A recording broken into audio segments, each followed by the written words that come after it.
Eu gostaria que você explicasse o significado da palavra malemolência. Comecei a gravar bem agora e vai começar com essa pergunta? Não, um cara despojado, um cara que tem jogo de cintura ali e tal, entendeu? E o Carrara, cara, é só você ver os TikToks dele e tal, é um cara despojado, pra frente, joguinho de cintura, malemolente. Coloquem suas definições de malemolente aqui no chat pra gente, por favor, gente. Carrara define. Galera, vocês estão me vendo vermelhinho assim, é porque eu tenho tomado um solzinho de vez em quando, eu sou branquelo, mas quando eu tomo sol eu fico vermelho, eu não moreno. Olha que coisa, fico rosa. Mas tá bom. Então vamos trabalhar. Vamos trabalhar que o tema de hoje pega na veia. Mais uma vez, como sempre, a palavra do Senhor é incrível e ela fala de maneira espetacular. Acho que o Giovanni está nos visitando. Giovanni, a gente tem estudado nas últimas semanas os livros dos profetas menores, que são 12 no total. Já estudamos Amós, Miqueias, Oséias e agora estamos estudando Jonas e vamos até o fim. O livro de Jonas foi escrito conforme ali capítulo 1, verso 1, veio a palavra do Senhor a Jonas, filho de Amitai. Não há indícios de que tenha sido ele o próprio autor do livro. É provável que ele tenha sido um personagem conhecido, até certo ponto lendário, por causa do episódio sensacional da barriga do peixe. Mas eu vou cantar. Vou cantar. Do nada. O que ela está gritando aqui, minha gente? Alguém me ajuda. Ela disse que ela vai cantar. Crê Deus Pai. Alguém me ajuda. Jonas na barriga do peixe entrou e o peixe vomitou. Ué! Pronto. Exato. Exato. Ela fez isso no culto público. Mas o Manu errou. Só faltou combinar. O Manu, o peixe peidou o Jonas, ele não vomitou o Jonas. Jesus Cristo tem poder.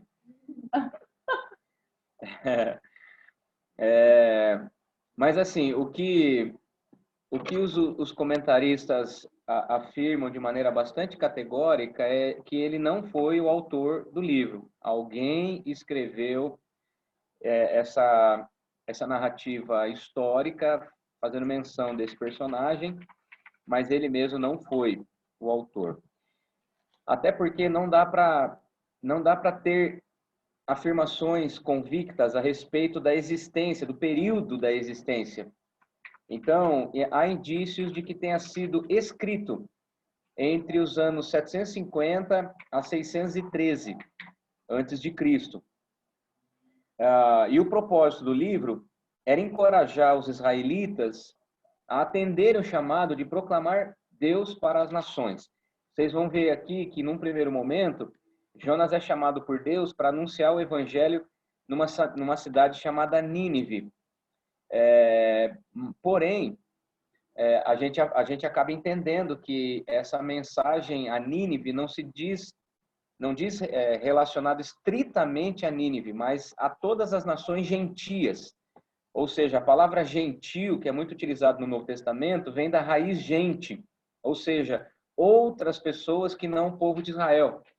Então, Jonas foi levantado como um profeta que profetizou, anunciou a salvação para o pecado de Nínive. No entanto, a conotação aqui é de que fosse uma chamada nacional para o povo de Israel anunciar a salvação em Deus para todas as nações.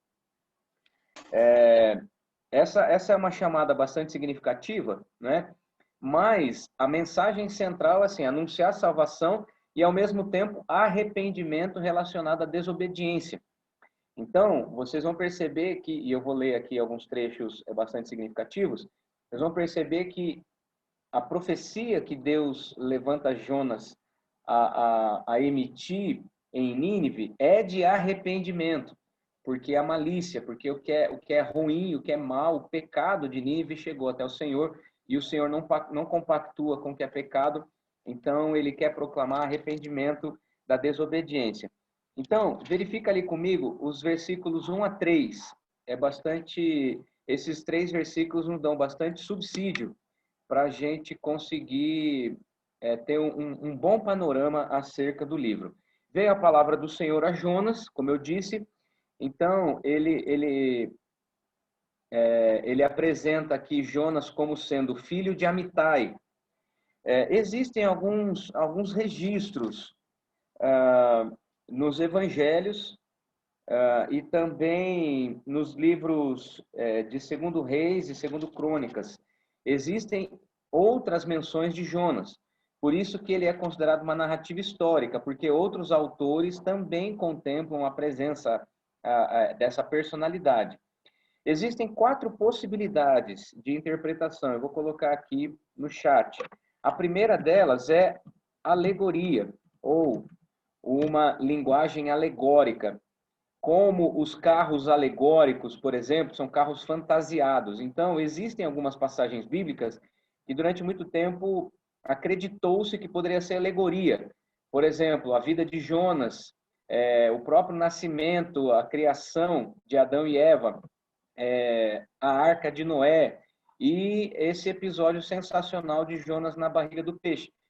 Durante algum tempo, alguns autores teóricos defendiam que eram alegorias, ou seja, fantasias criadas para ilustrar uma finalidade. Mas nós não cremos que seja nessa direção. Uma outra possibilidade, eu lembro de ter dito isso. Você já enviou? Eu tô mandando para Ana Veiga. Fui comentar aqui, desculpa aí. Eu fui perguntar o que ela estava comendo. Aí, Ana. Delicia aí desse yakisoba. Então, aqui, agora eu coloquei para todos. Alegoria e Midrash. O que é Midrash?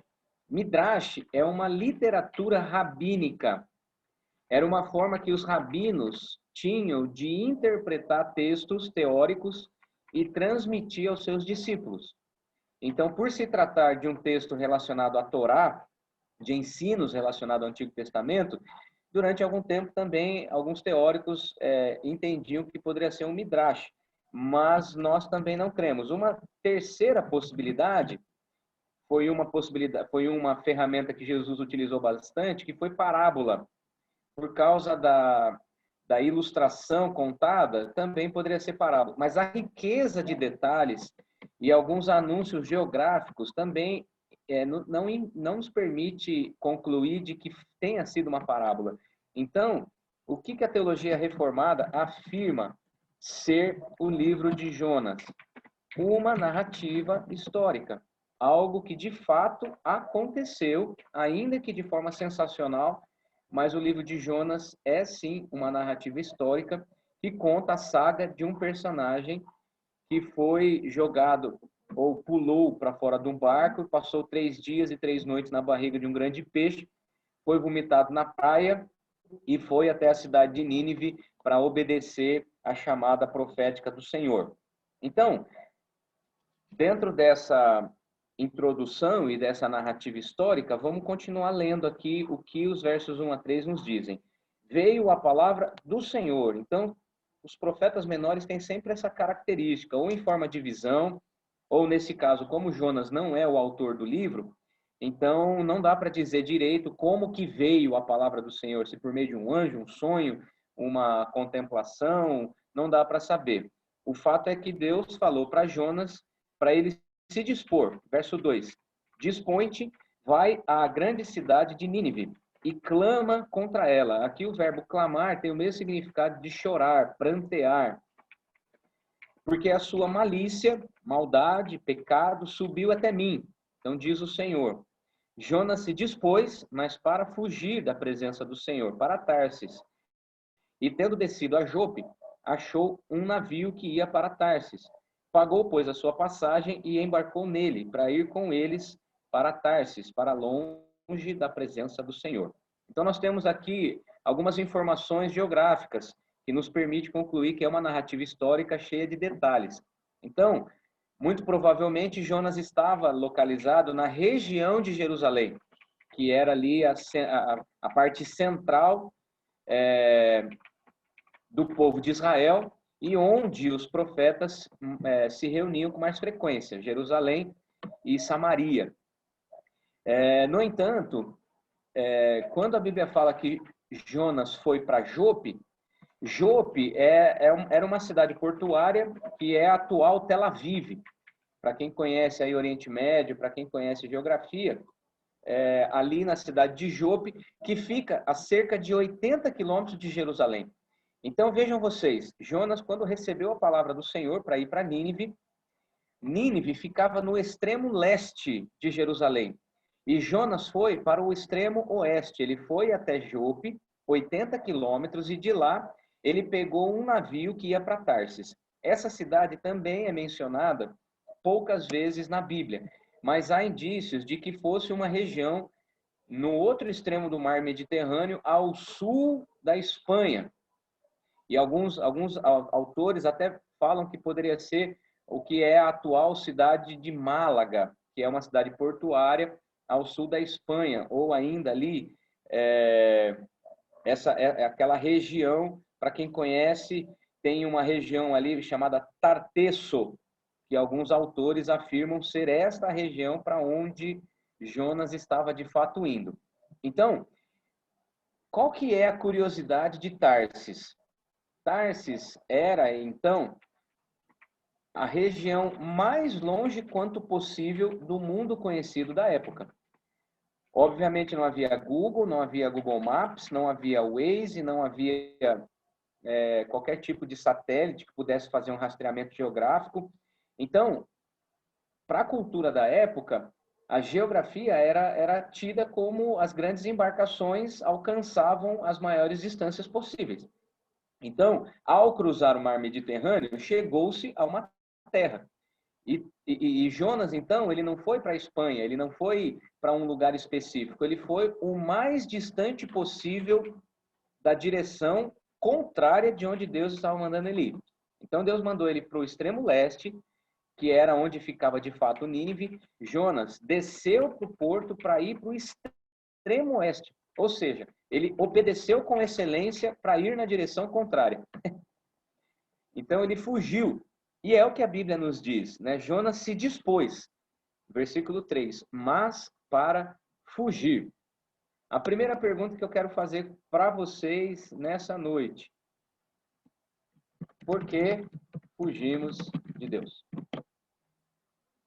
Por que fugimos de Deus? Alguém abre o microfone aí e argumente respondendo essa capciosa perguntinha. Eu não sei, dá para me ouvir? Dá. Recentemente, meu pai ele conversou comigo sobre Jonas, né? Que a gente estava passando os momentos aqui em casa e ele falou sobre Jonas. E dos principais motivos dele ter fugido foi por causa de medo. Então, muitas vezes a gente foge de Deus por medo do futuro, por medo do que está por vir, do que Deus tem preparado. Ok, eu creio que é por isso também. Quem mais? Os comilões aí. Não fala de boca cheia. Quem mais tem uma opinião? Por que fugimos de Deus? Ou não, ou de repente, a primeira pergunta talvez deve ser outra, né? Será que fugimos de Deus? Sim, né? Eu acho, pastor, que é muito por medo, mas não só do tipo, Deus quer fazer na nossa vida, mas medo das respostas dele. E muitas vezes a gente espera uma resposta dele, só que não é aquilo que a gente quer, né? Jonas não queria ser mandado para o lugar que Deus tinha mandado que ele fosse. E aí ele ficou tipo, então, tchau, Deus. E aí ele fugiu. Então eu acho que muitas vezes a gente foge daquilo que Deus tem pra gente e das respostas que a gente não aceita que sejam elas.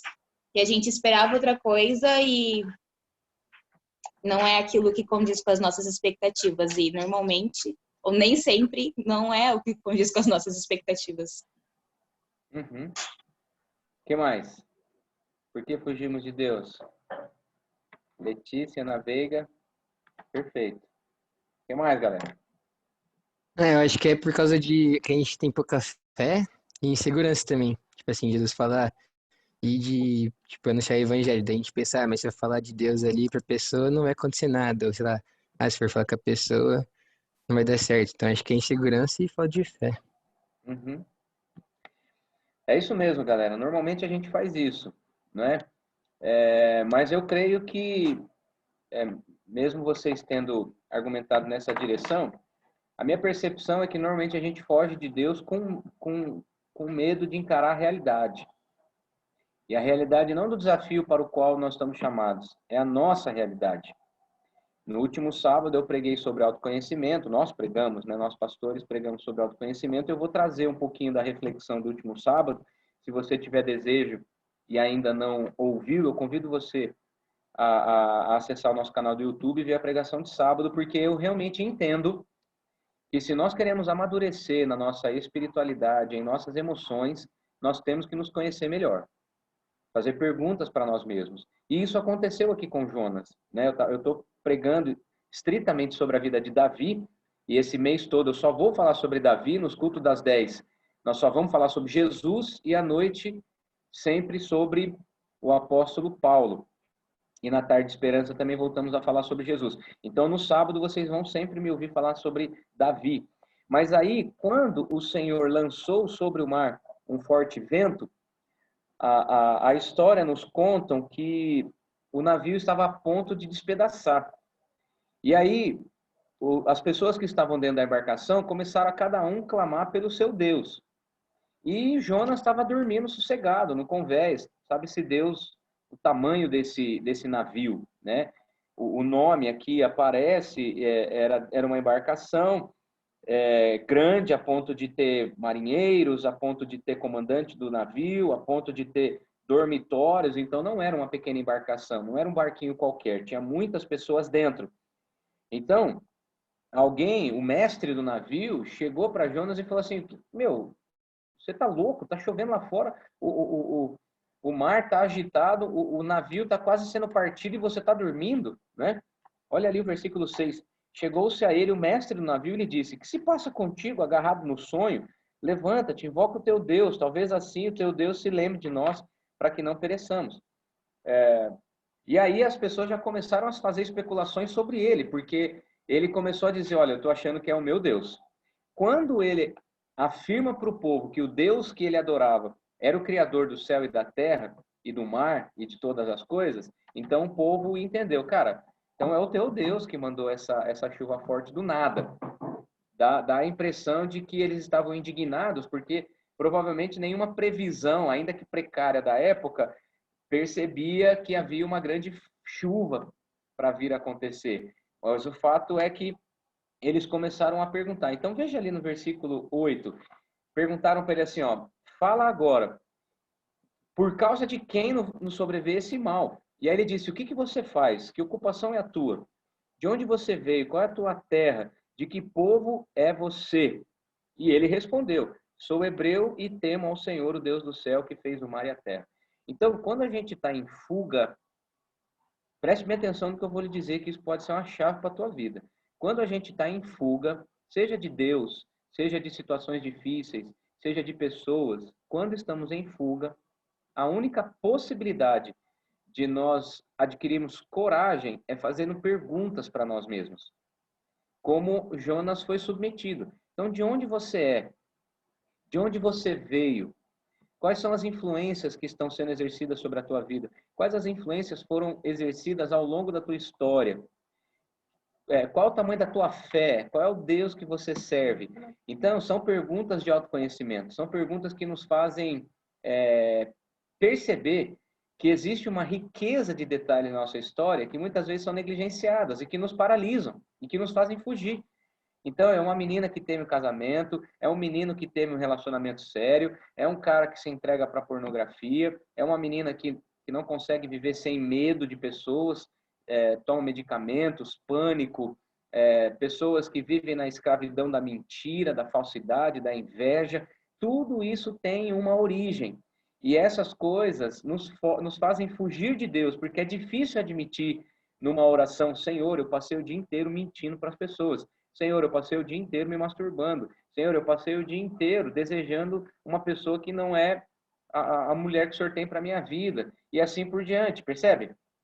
Então, normalmente, a nossa fuga de Deus e das pessoas e das circunstâncias é falta de autoconhecimento, é falta dessas perguntas que o próprio Jonas foi submetido.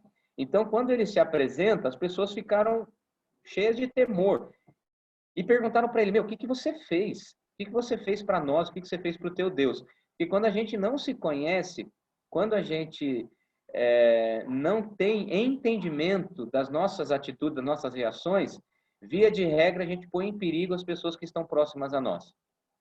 Via de regra, quando a gente sofre por algumas escravidões, por alguns vícios, algumas compulsões, quem mais sofre são as pessoas amadas que estão ao nosso redor. Então, Jonas estava não apenas sofrendo as consequências de sua fuga, mas estava submetendo todas as pessoas a um naufrágio. E as pessoas perguntaram, meu, onde é que você está com a cabeça? Então, a pergunta que eu te faço, onde você está com a cabeça de não enfrentar as situações adversas da tua vida? Onde você está com a cabeça de não encarar os seus problemas de frente? Porque, na verdade, essa fuga nos paralisa, o medo nos faz ir para longe de onde Deus quer que nós estejamos, e as pessoas sofrem, inclusive nós. E aí, então, perguntaram, o que nós vamos fazer? Versículo 11. Que te faremos para que o mar se acalme? Ele respondeu, então, tranquilo, me peguem e me jogam ao mar. Percebe que ele nem decidiu pular no mar. Ele estava tão paralisado e, ao mesmo tempo, tão sem energia para agir, que ele falou assim, ó, fiquem tranquilos, me joguem no mar. Ele poderia falar assim, ó, peraí que eu já vou pular no mar, tudo vai estar resolvido. Não, ele falou, ó, me joguem no mar. Então, aqui mostra também a passividade de alguém que está em fuga, em não querer realmente tomar iniciativa para corrigir os seus próprios problemas. E aí, então, de fato, eles levantaram Jonas, versículo 15, e o lançaram ao mar. Olha o versículo 15, como ele é perfeito na narrativa. Levantaram a Jonas e o lançaram ao mar, e cessou o mar da sua fúria. Então, não era um problema climático, era, sim, Deus reprovando a atitude de desobediência e de fuga de alguém que foi levantado por Deus para fazer uma coisa e estava fazendo outra.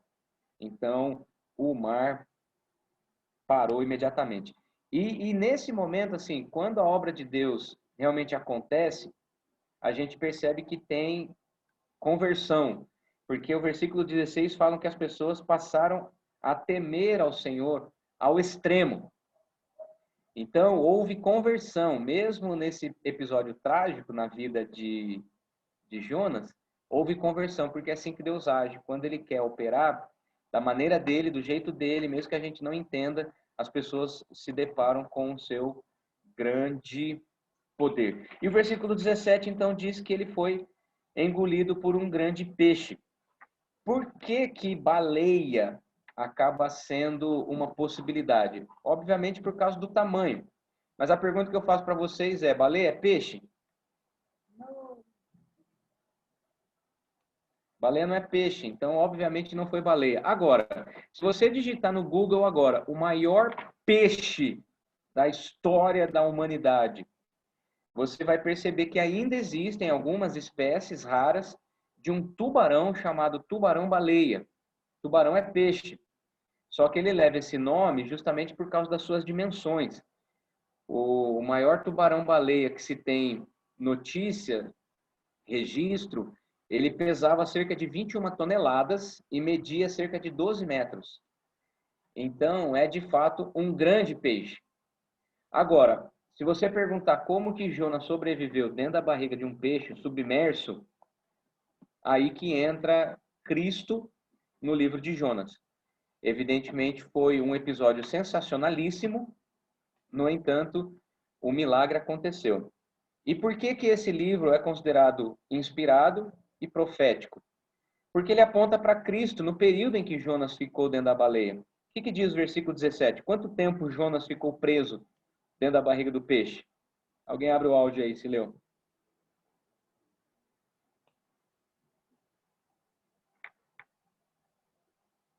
É 3 dias e 3 noites, né? Não lembro. 4, sei lá. Exatamente, 3 Pera dias aí. e 3 noites. Vocês não estão com a Bíblia aberta, não? Versículo 17 está dizendo aí, ó. Esteve Jonas 3 dias e 3 noites no ventre do peixe. Ah, mas eu vou tacar um sapato daqui, vai acertar aí, eu tenho convicção. Então, assim, Jonas, de fato e de verdade, ficou 3 dias e 3 noites, o que aponta para Cristo. E daqui a pouco eu vou falar sobre isso. Então, uma primeira lição que nós aprendemos, e eu vou colocar aqui no chat. Jonas usou o mandamento de Deus para fugir de Deus. Então, inclusive, tem pessoas que usam Deus para fugir de Deus. Senhor, estão em missão. Senhor, estou pregando teu evangelho, vou para a Etiópia. Senhor, eu estou liderando células. E tem gente que faz coisas para Deus fugindo de Deus. Tem gente que trabalha para Deus, prega o evangelho, lidera uma célula, lê a Bíblia, faz a oração, mas não consegue entender que a intimidade com o Senhor é outra coisa do que fazer, é ser íntimo de Deus. Fazer coisas para Deus não nos torna íntimos de Deus. O que nos torna íntimos de Deus é relacionamento. Então, ele aparentemente obedeceu, mas a Bíblia diz que ele se dispôs, mas se dispôs para fugir. Então, Jonas usou o mandamento de Deus para fugir de Deus. E imediatamente, eu quero fazer um paralelo com a vida de Cristo. Porque além de Jesus não fugir de Deus, ele se apresentou como Deus para fazer a vontade de Deus. Então, se nós temos um exemplo negativo de Jonas que foge, nós temos em contrapartida um exemplo positivo de alguém que não apenas se apresentou, como decidiu não fugir do propósito, ainda que isso fosse lhe gerar dor e morte. Jonas é considerado um livro inspirado porque ele não apenas aponta para Jesus, mas como ele é um tipo de Jesus, um tipo de homem que aponta para Jesus por causa da sua experiência muito semelhante a Cristo. Então, Jonas é um tipo, na verdade, Jesus é um tipo de Jonas, que ao contrário, foi chamado, passou 3 dias e 3 noites. Outro dia, na Páscoa, eu preguei sobre a noite em que Jesus estava morto. Né? Ele morreu na sexta-feira. Eu sei que a contagem ali, 3 dias e 3 noites, nem sempre bate, né? Porque se Jesus foi enterrado às 15 horas, se ele morreu por volta das 15 horas de sexta e ressuscitou logo pela manhã no domingo, não são necessariamente 3 dias e 3 noites, mas de fato há 3 dias, de sexta para domingo. Então, para ser mais exato, a linguagem bíblica, talvez essa seja uma curiosidade que você tenha. Como que de sexta à tarde para domingo de manhã são 3 dias e 3 noites? Não, não são. Mas como são 3 dias diferentes, sexta, sábado e domingo, utiliza-se essa linguagem ilustrativa. E Jesus, então, teria passado 3 noites no lugar da morte, no Gólgota, no lugar da caveira, ou em grego, é uma expressão chamada Sheol. Jesus passou 3 noites no Sheol, ou seja, havia uma luta espiritual, havia toda uma vitória que Jesus estava travando, né? A gente entende que a morte foi o último inimigo a ser vencido por Cristo, né? Então, ele estava vencendo a morte durante as noites e os dias de sexta para sábado, de sexta para domingo. Então, aqui, Jonas estava na barriga do peixe, vivenciando uma espécie de luta espiritual interna, porque algo grande estaria para acontecer no terceiro dia. Então, essa é uma primeira lição. Jonas usou o mandamento de Deus para fugir de Deus, ao contrário de Jesus. Uma outra lição que a gente aprende diz relacionada à soberania e à nossa autonomia. Jonas com Deus versus Jonas como Deus. Muitas vezes a gente foge da presença de Deus porque a gente quer assumir a rédea da nossa história. A gente quer assumir as consequências dos nossos atos e a gente quer tomar as decisões por conta própria. Então, Jonas tinha a opção de fugir para Deus ou fugir de Deus. Né? Então, dentro desse tópico ainda, né, fugir para Deus ou fugir de Deus. Então, nessa pandemia, tem muita gente que está fugindo de Deus, tem muita gente que está fugindo para Deus. E eu confesso que eu já fiz as duas coisas. E faço isso todo dia. Tem dia que eu fujo para Deus, tem dia que eu fujo de Deus. E, na verdade, quando a gente foge de Deus, a gente está fugindo de nós mesmos. São os nossos fantasmas internos que nos assustam. E a gente tem medo de falar com Deus aquilo que a gente não está tendo coragem de falar conosco mesmos. Então, essa é uma realidade. Como que Jesus é um contraponto? Jesus, ele nem está com Deus e nem ele atua como Deus, porque Jesus é Deus, certo? Então, ele é a terceira pessoa da Trindade, isso não quer dizer hierarquia, mas atribuição diferente do Pai e do Espírito Santo, a segunda pessoa da Trindade, melhor dizendo. Então, Jesus nem passa pela cabeça Jesus fazer uma oração para acessar o Pai. Ele faz uma oração para nos ensinar o valor da oração, porque ele é Deus. E ele, como Deus, ele tinha intimidade com o Pai, tanto que algumas vezes ele disse, eu e o Pai somos um, né? Então, uma terceira lição que nós aprendemos, vou colocar o 3 aqui, depois alguém coloca aí na sequência. As escolhas de Jonas prejudicaram pessoas. As escolhas de Jonas prejudicaram pessoas. Então, uma embarcação inteira estava para ser naufragada por causa da fuga, por causa da inconsequência de um profeta que foi chamado. A ponto das pessoas dizerem assim, o que você fez? Né? No versículo 10, o que é isso que você fez? O que você fizer? Né? Que é isso que fizeste? É a pergunta aqui na minha versão. Mas é assim, veja só o que você fez. Na nova tradução da linguagem vai aparecer isso. E Jesus, ao contrário disso, as escolhas de Cristo, que muito tem a ver com a soberania do Pai, não apenas não trouxe prejuízo, como trouxe salvação. Então, o propósito de Jesus salvou pessoas, enquanto as nossas escolhas muitas vezes prejudicam pessoas. E uma quarta lição até aqui é que, mesmo diante desse cenário complicado, Jonas assumiu suas responsabilidades. Responsabilidades. Olha só que coisa boa. Ele falou assim, olha, fui eu, isso tudo está acontecendo por causa de mim. Então, vamos fazer o seguinte, me joguem no mar e vão para frente. Então, Jonas está tomando uma decisão madura. Jonas está tomando uma decisão que mostra o caminho do amadurecimento, o caminho do crescimento pessoal, que é justamente assumir as responsabilidades. No último sábado, eu falei, em primeiro lugar, relacionado ao autoconhecimento, e é uma palavra sem hífen. Em primeiro lugar, é preciso ter intencionalidade. Por que intencionalidade? Porque ninguém cresce sem querer.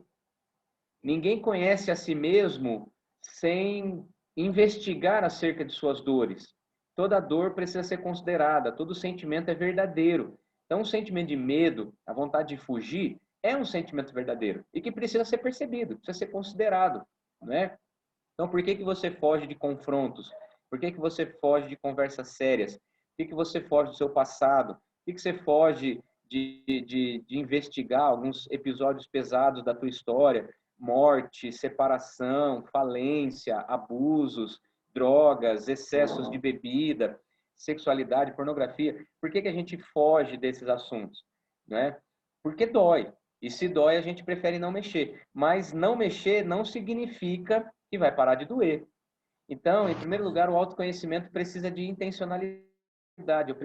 Se eu quero aprender inglês, eu preciso estudar inglês. Se eu quero aprender história, eu preciso estudar história. Se eu quero me conhecer, eu preciso me estudar. E a partir desse aspecto, vem uma segunda palavra que eu coloquei, né? Eu estou repetindo um pouquinho, aplicando no livro de Jonas aqui, porque a gente foge de nós mesmos. A segunda palavra do autoconhecimento, segundo a minha percepção, é reconhecer. Reconhecer as dores.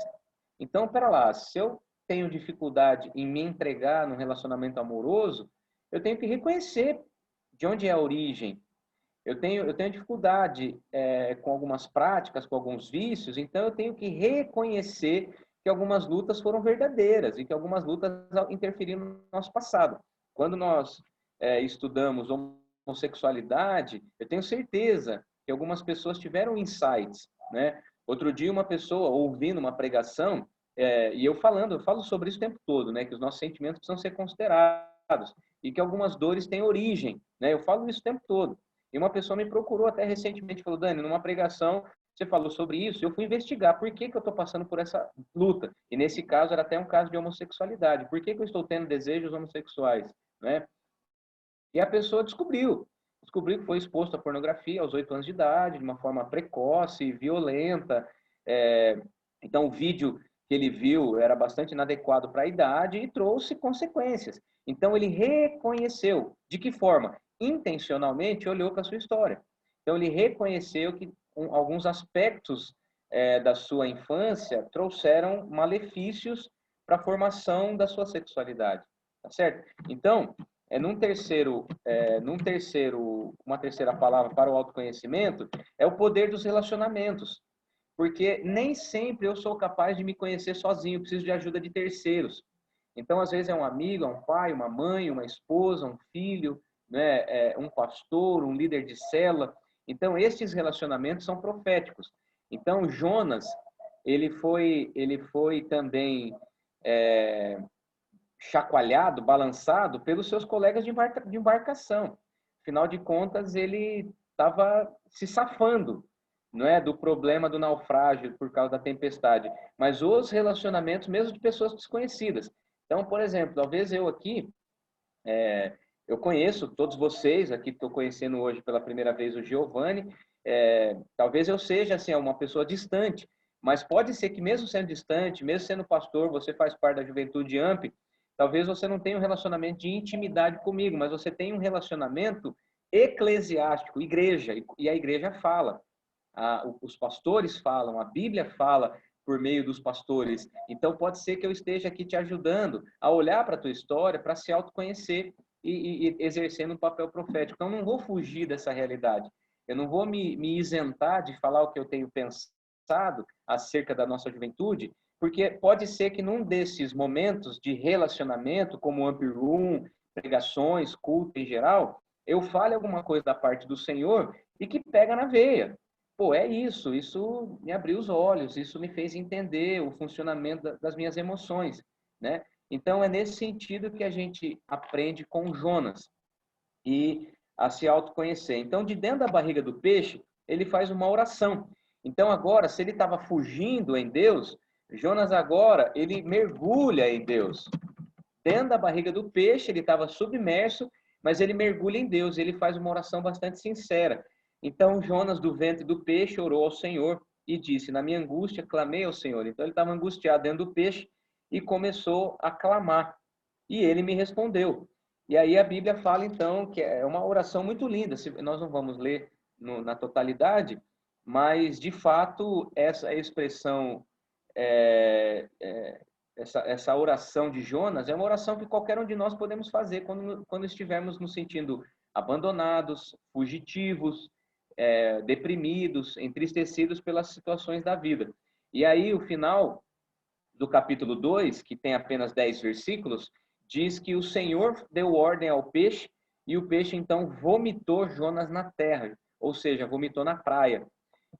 Então é um episódio extremamente sensacional, né? Milagroso. Então é difícil até de entender, mas pela fé nós cremos que se foi considerado pelos reformadores, se for considerado pelos pais da igreja, pelos primeiros estudiosos da Bíblia como um texto inspirado, quem somos nós para discordar ou para questionar? Então é sim uma narrativa histórica que conta a saga de um profeta que, ao tentar fugir de Deus, passou 3 dias e 3 noites na barriga de um grande peixe e que esse peixe, obedecendo ao Senhor, vomitou. Então, se um profeta não obedece, o peixe obedece. Então, a Bíblia também narra diversos episódios onde a natureza obedece ao Senhor, as estrelas, a mula, árvores, né? Então, a natureza clama, os céus manifestam a glória do Senhor. Então, a natureza está a serviço de Deus. Então, o peixe, obedecendo ao Senhor, vomitou Jonas na praia. E o capítulo 3, então, que também tem 10 versículos, fala que ele foi até Nínive. E a cidade era relativamente grande, era uma cidade importante naqueles dias, uma cidade poderosa, de poder bélico, que tinha bastante violência, que tinha malícia. E quando a Bíblia fala lá no primeiro verso, fala sobre malícia, então não apenas maldade, mas provavelmente uma cidade promíscua, né? Bastante avançada, quem sabe na sexualidade, na corrupção, nas injustiças. Então a Bíblia fala que Jonas passou por 3 dias pelas ruas da cidade, percorrendo as ruas da cidade, pregando em alta voz a salvação, profetizando contra a cidade. Só que, para surpresa de Jonas, os ninivitas creram em Deus. A gente às vezes obedece o Senhor não crendo que aquilo vai acontecer, mas eles creram. E aí o que acontece? Ele passou pelo chato, fugiu de Deus, foi vomitado pelo peixe que obedeceu a Deus, e agora começa a pregar, e para surpresa dele as pessoas começam a se converter. E quando eles se convertem, a cidade, a Bíblia fala assim, os ninivitas creram em Deus, versículo 5, né? E proclamaram um jejum, vestiram-se de panos de saco, desde o maior até o menor. Chegou essa notícia ao rei de Nínive, que se levantou. Então até o rei da cidade proclamou um santo jejum, e todos decidiram então temer a Deus. E aí, versículo 10. Viu Deus o que fizeram, como se converteram do seu mau caminho, e Deus se arrependeu do mal que tinha dito lhes faria, e não fez. Eu gostaria de fazer essa pergunta: o que significa Deus arrepender-se? Eu já argumentei sobre isso em outras ocasiões, mas eu quero provocar vocês. Deus, então, se arrependeu? É assim que a gente deve... Deus estava fazendo uma coisa, viu que era mal, e falou assim, coitadinho do povo, e Deus voltou atrás de uma ordem. O que vocês acham? Sentir grande tristeza. Pode ser. O que mais? O que significa Deus arrepender-se?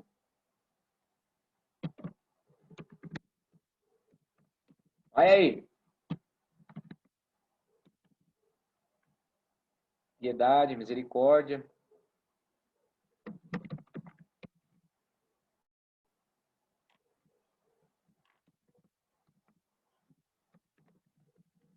que mais?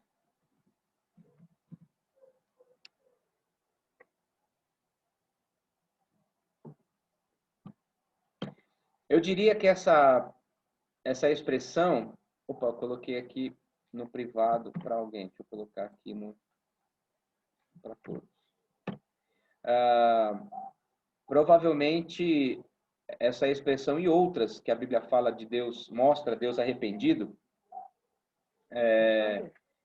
mostra essa vontade dinâmica, soberana e misericordiosa. Qualquer autor bíblico que tenha registrado essa expressão Deus se arrependeu, trata-se de um ser humano tentando explicar um modus operandi de Deus, que não cabe na mente humana. Então, é mais fácil a gente tentar explicar dizendo que Deus mudou de ideia, que Deus se arrependeu. Mas não é necessariamente isso. Deus tem um jeito de agir, Deus tem um modo de amar o seu povo e manifestar esse amor. Então, se Deus levantou um profeta para dizer que ia destruir caso não houvesse arrependimento, aí depois, quando haja arrependimento, ele muda de ideia, não vai mais trazer destruição, então ele está sendo Deus. Que Deus é esse que cabe na mentalidade humana? Que Deus é esse que faz exatamente aquilo que a gente consegue prever. Percebe? Então Deus está acima das percepções, está acima das conclusões, Deus está acima da nossa capacidade de interpretar os seus próprios atos. Então ele é Deus, ele é livre para fazer o que quer, e isso jamais vai entrar na mente humana. Isso jamais vai conseguir entrar nessa caixa craniana com esse cérebro de... Quanto pesa um cérebro? Outro dia eu perguntei, alguém disse aí. Quanto pesa um cérebro?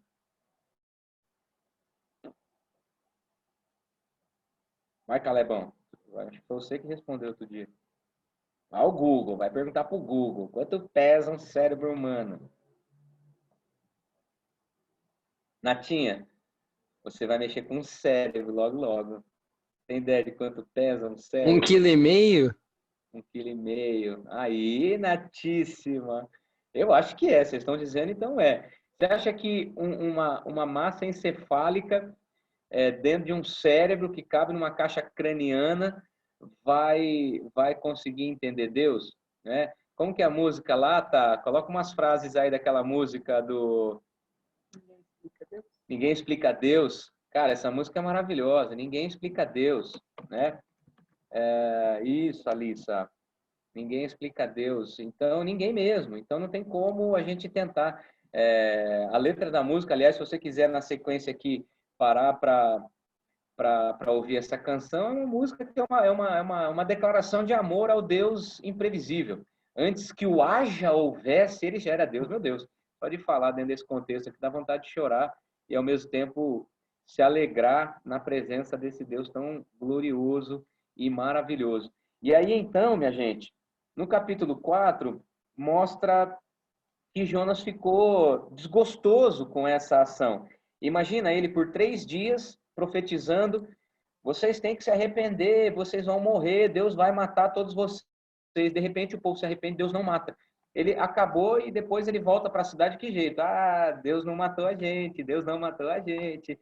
Né? Então o profeta que estava errado, o profeta que se enganou, Deus falou que ia matar e ninguém morreu. Né? Então ele ficou irritado com Deus. Então, se num primeiro momento ele teve uma desobediência intempestiva, impetuosa, agora ele estava tendo uma obediência arrogante.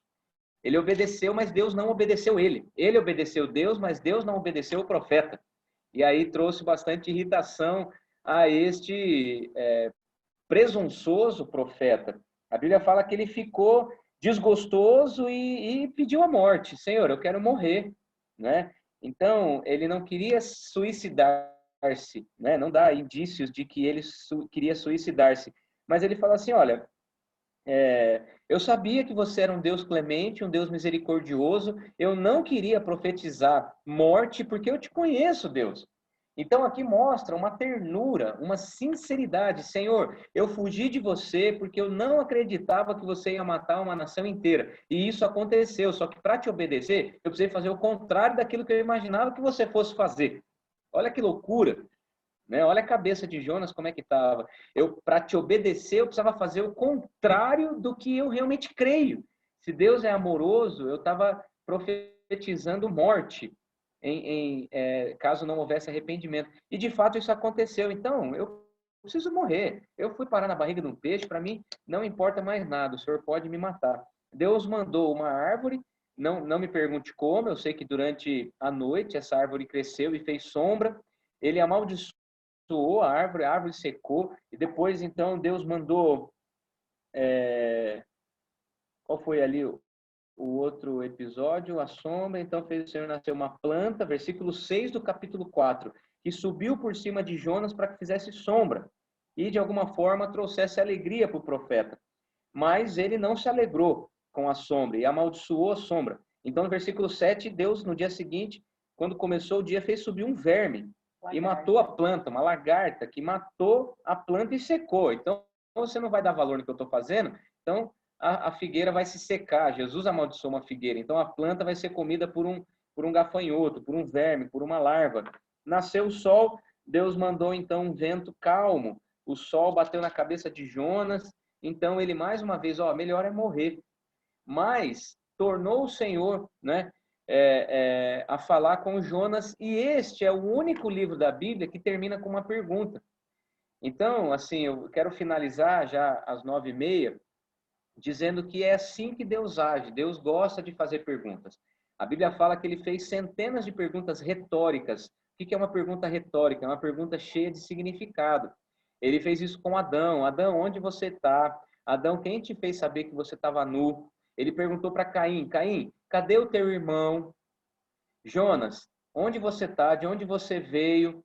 Quem é você? O salmista, ele pergunta para si mesmo: alma, por que você está abatida? Então, este é um livro tão interessante, né? Porque Deus, ele acaba dando explicações para Jonas. Não hei de ter compaixão da grande cidade de Nínive, em que há mais de 120 mil pessoas, olha aqui um número aproximado das pessoas que viviam naquela região, que não sabem discernir entre a mão direita e a mão esquerda, e também muitos animais. Então Deus está falando que essas pessoas são imaturas. Você acha que só porque eu prometi matar, eu vou matar? Né? Eu sou Deus, eu quero ensinar, eu quero amar, eu quero mostrar salvação. Então, se eu prometi ia fazer uma coisa e acabou acontecendo outra, é porque eu tenho controle da situação, eu sou o Deus soberano que sabe todas as coisas. Ele termina com uma pergunta: acaso eu não teria misericórdia de uma nação que se arrepende inteira? Então são pessoas imaturas. E aí, mais uma vez, trazendo aqui para o autoconhecimento, são pessoas que não sabem discernir. Então Deus não vai punir pessoas que não sabem quem são. Deus não, aliás, essa expressão Deus vai punir, Deus vai pesar a mão, eu tenho muita dificuldade em mencionar, porque eu não creio que Deus pesa a mão, eu creio que Deus age. E quando ele age, nos surpreende. A gente sente a mão pesada de Deus. Isso não quer dizer que ele está sendo vingativo, mas é o nosso sentimento diante das nossas ameaças. Então eu vejo aqui um Deus tendo misericórdia de uma nação inteira e, na verdade, perguntando assim: Jonas, você quer determinar como eu vou agir? Né? E aí fica a pergunta para todos nós: você quer determinar, você quer supor como é o agir de Deus? Então não fuja e nem crie pressuposições, justificativas, por mais plausíveis. Simplesmente obedeça. Se você está sentindo que Deus está te pedindo para fazer algo, simplesmente faça. E às vezes a gente vai estar errado. Não estou dizendo que a gente só vai obedecer quando tiver certeza, que às vezes a gente não tem certeza. A gente está falando isso aos 41 anos de idade, como pai de família. Eu tenho medo de tomar certas decisões como pastor, como marido, não é, como pai, como amigo, como homem, como filho. Eu tenho receio, né? Mas eu sou um cara bastante intenso. E se eu tiver de tomar uma decisão, eu vou mergulhar nessa decisão. E se tiver que errar, eu vou errar com maestria, eu vou errar com estilo. Mas eu quero ter esse coração aberto, esse coração de aprendiz, que facilmente, se eu me tornar repreensível, eu dou liberdade para qualquer um de vocês de dizer com amor: pastor Dani, não é por aí, querido. Né? Você magoou teu filho, você magoou tua filha, você magoou tua esposa. Esses dias, a Thaís Bruder, que está aqui, a supervisora da área da Camila, o Fefe, são pessoas muito próximas. A gente passa lutas conjugais. E a própria Thaís, nós trocamos mensagens, estou sendo muito franco aqui, trocou mensagens comigo de carinho, de respeito e conversando comigo no sentido de a gente junto, como irmãos, como amigos, como igreja, entendermos que existem caminhos, existem possibilidades, que a nossa visão não é toda, a nossa visão é parcial. Né? Então eu quero ter esse coração de aprendiz e desejo que vocês sejam uma geração de jovens com coração ensinável, não é? O orgulho nos impede e, via de regra, a gente não cresce mais porque a gente não reconhece por causa da soberba, por causa da falta de humildade. Então, minha gente, esse é um versículo que finaliza o livro de um profeta com uma pergunta: acaso você quer determinar como Deus vai agir? Eu não vou ter misericórdia de um povo que se arrepende? O que você está querendo me dizer, Jonas?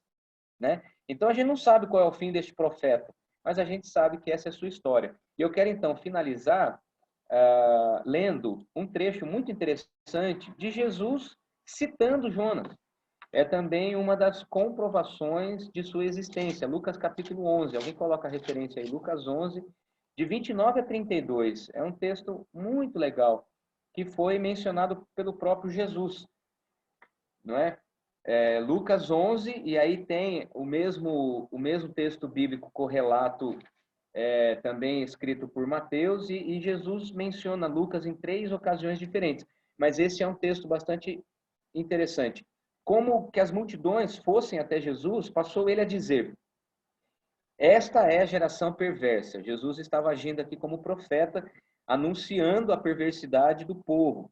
Pede sinal, mas nenhum sinal lhe será dado, senão de Jonas. Preste bem atenção. Porque assim como Jonas foi sinal para os ninivitas, o Filho do Homem será para essa geração. De arrependimento diante da maldade, né? De alguém que passou 3 dias e 3 noites na barriga do peixe, Jesus passou no coração da terra. E ele menciona aqui um episódio que está registrado, eu não anotei aqui, vamos ver. Oh, meu Deus, 29, vai estar registrado em 1 Reis, capítulo 10.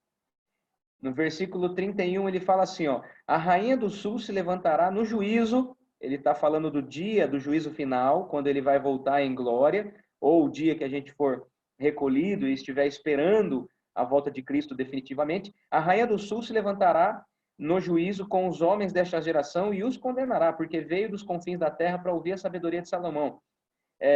houve na história, está registrado em 1 Reis capítulo 10, uma rainha, e aqui fala rainha do sul, mas em 1 Reis 10 fala que é a rainha de Sabá, era uma região também, então tem detalhes históricos, geográficos muito ricos. De 1 a 10. Dos versículos 1 a 10 conta a história dessa rainha. Ela foi até o rei Salomão e ela ficou impressionada com a sabedoria de Salomão e com tudo que ele tinha a seu dispor. E ele atribuía tudo isso a Deus, sua sabedoria e suas riquezas. E essa mulher, ela impressionada com a sabedoria e as riquezas de Salomão, ela passou a temer, ela presenteou Salomão. Inclusive o texto fala com ouro de Ofir. Tem uma música aí, você vale a pena, você é precioso, tão bonito, é o ouro de Ofir, né? A música que fala isso daí, né? Eu não gosto muito dessas músicas de autoajuda, mas a música todo mundo fala, o que é isso, ouro de Ofir? Né? Era uma região que provavelmente tinha lá um garimpo, e o ouro de Ofir era muito conhecido em alguns textos bíblicos. E a rainha de Sabá, mencionada aqui por Jesus, presenteou Salomão com pedras de ouro de Ofir. Né? Você é bonitão, precioso, vale muito, vale mais que o ouro. Não é assim a música? Né? E aí, então, versículo 32. Ninivitas se levantarão no juízo, assim como a rainha de Sabá que se arrependeu. Os ninivitas também se arrependerão, assim como as meretrizes. Jesus fala, essas pessoas vão preceder os religiosos. Essas pessoas vão ser surpresa para aqueles que acham que Deus é previsível e a salvação também. Ninivitas se levantarão no juízo com esta geração e a condenarão, porque se arrependeram com a pregação de Jonas. Agora preste atenção que Jesus fala a seu respeito. E eis aqui está quem é maior do que Jonas. Então, se Jonas é uma história inspirada, é uma história fabulosa que a Bíblia registra, eis aqui então quem é mais relevante do que Jonas, quem é maior do que Jonas. Vocês pediram um sinal, e o sinal de Jonas, então, um homem que sobrevive 3 dias e 3 noites submerso na barriga de um peixe. Se isso não é um fenômeno transcendente vindo da parte do Senhor para ensinar o povo, então vocês não vão acreditar em mais nada. Então não adianta fazer qualquer coisa, curar um cego, converter uma pessoa, vocês não vão acreditar em mais nada. Que não existe nada mais fabuloso do que Jonas na barriga do peixe para convencer o pecador.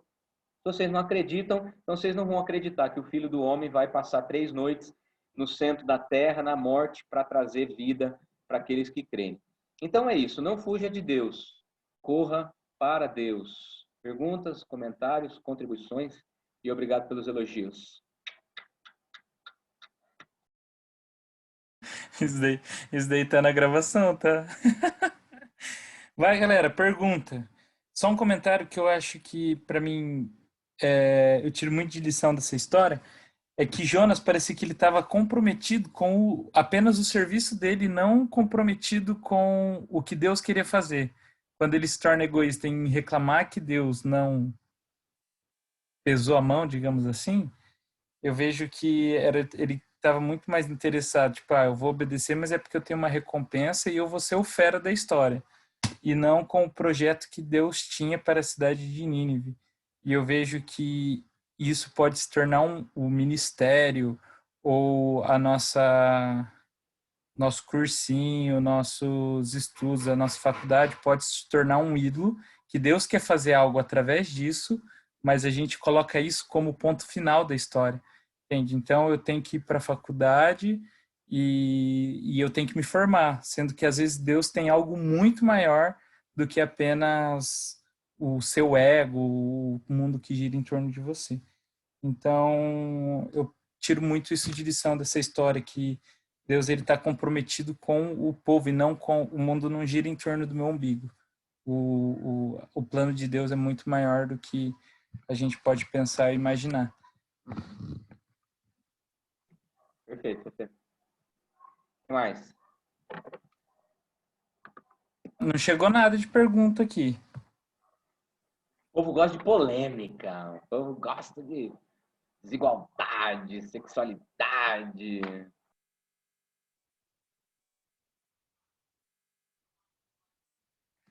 Ninguém? Então tá, então. Vou fazer uma perguntinha. Quem já considerou essa jornada do autoconhecimento. Eu sou pastor e essa é uma terminologia dos coaches, terminologia dos psicólogos, dos terapeutas, mas com base na palavra do Senhor, o autoconhecimento, ele é desde a criação. Quando Deus faz perguntas para Adão e Eva, na verdade, Deus está levando a humanidade à reflexão para tentar entender o seu jeito de agir. Quem que intencionalmente já está vivenciando essa jornada aí de autoconhecimento? Levanta a mão aí.